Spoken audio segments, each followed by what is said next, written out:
नमस्कार, मैं doctor Nemichand, assistant professor government law college Pali. Online classes में आज हम पढ़ेंगे आईपीसी सेक्शन 349 बल। बल की परिभाषा कुछ इस प्रकार है। जो कोई व्यक्ति किसी अन्य व्यक्ति पर बल का प्रयोग करता है, यह कहा जाता है यदि वह उस अन्य व्यक्ति में गति परिवर्तन या गतिहीनता कारित कर देता है।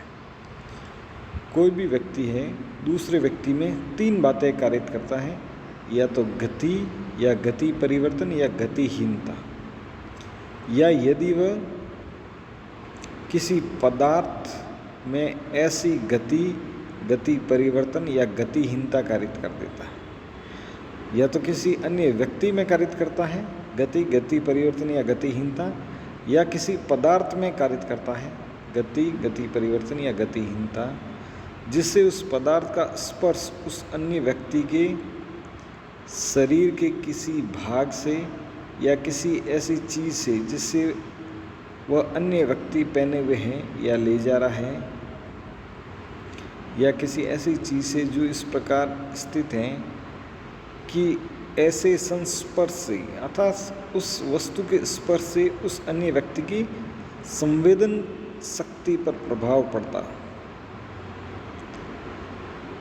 कोई भी व्यक्ति किसी अन्य व्यक्ति पर या पदार्थ के द्वारा क्या कारित करता है? गति परिवर्तन या गतिहीनता कारित करता है, जिससे उस व्यक्ति की संवेदन शक्ति पर प्रभाव पड़ता है। परंतु यह तब जबकि गतिमान गति परिवर्तन या गतिहीन करने वाला व्यक्ति उस गति परिवर्तन या गतिहीनता को एतस्मिन पश्चात वर्णित तीन तरीकों में से किसी के द्वारा कारित करता।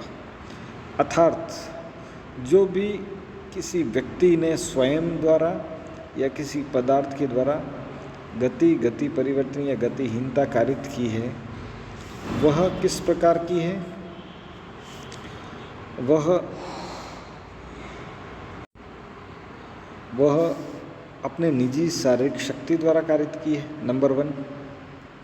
दूसरा, किसी पदार्थ के इस प्रकार व्ययन द्वारा कि उसके अपने या किसी अन्य व्यक्ति द्वारा कोई अन्य कार्य के किए जाने के बिना ही गति या गति परिवर्तन या गतिहीनता घटित होती है। पहला तो हो गया निजी शारीरिक शक्ति द्वारा। दूसरा है किसी पदार्थ के इस प्रकार व्ययन द्वारा, कोई भी पदार्थ है उस प्रकार व्ययन अर्थात किसी पर कीचड़ उछालना के द्वारा, जिससे अपने या किसी अन्य व्यक्ति द्वारा कोई अन्य कार्य के किए जाने के बिना ही गति परिवर्तन या गतिहीनता घटित होती है। तीसरा, किसी जीव जंतु को गतिमान होने, गति परिवर्तन करने या गतिहीन होने के लिए उत्प्रेरण द्वारा, किसी भी व्यक्ति द्वारा कोई भी जीव जंतु जैसे कुत्ते को उकसाना किसी अन्य व्यक्ति की तरफ, जिससे वह व्यक्ति गति परिवर्तन या गतिहीन हो जाता है। किसी भी जीव जंतु को उत्प्रेरित करना, वह भी आपराधिक बल की परिभाषा के अंतर्गत। इस प्रकार आपराधिक बल सेक्शन 350 में है। यहाँ पर सिर्फ बल की परिभाषा दी हुई है। बल की परिभाषा किसी व्यक्ति द्वारा किस प्रकार स्वयं अपने शारीरिक शक्ति द्वारा या किसी पदार्थ के द्वारा या किसी जीव जंतु द्वारा किसी अन्य